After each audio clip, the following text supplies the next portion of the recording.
en ce 21e siècle, il n'y a plus qu'un seul Jésus sur le terrain. L'Écriture nous parle de plusieurs Jésus.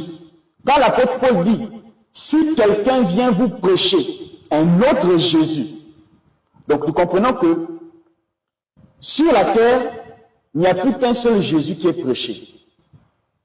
Il y a maintenant plusieurs Jésus. Les catholiques ont leur manière à eux de percevoir Jésus.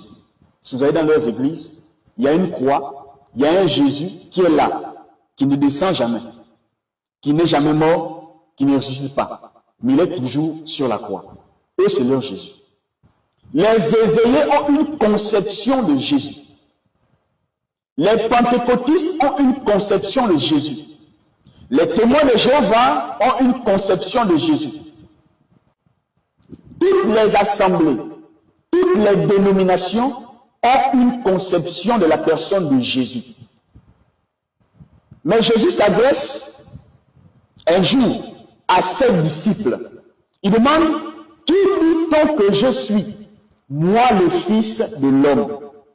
Ils répondirent, les uns disent que tu es Jean-Baptiste. Donc, pendant que Jésus prêchait, ils croyaient que Jésus, en réalité, c'est l'incarnation de Jean. Les gens disent que tu es Jean-Baptiste, les autres Élie, les autres Jérémie ou l'un des prophètes.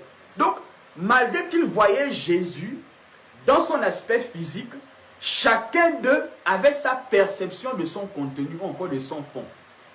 D'où nous parlons de l'identité cachée derrière le nom de Jésus. Qui dit-on que je suis?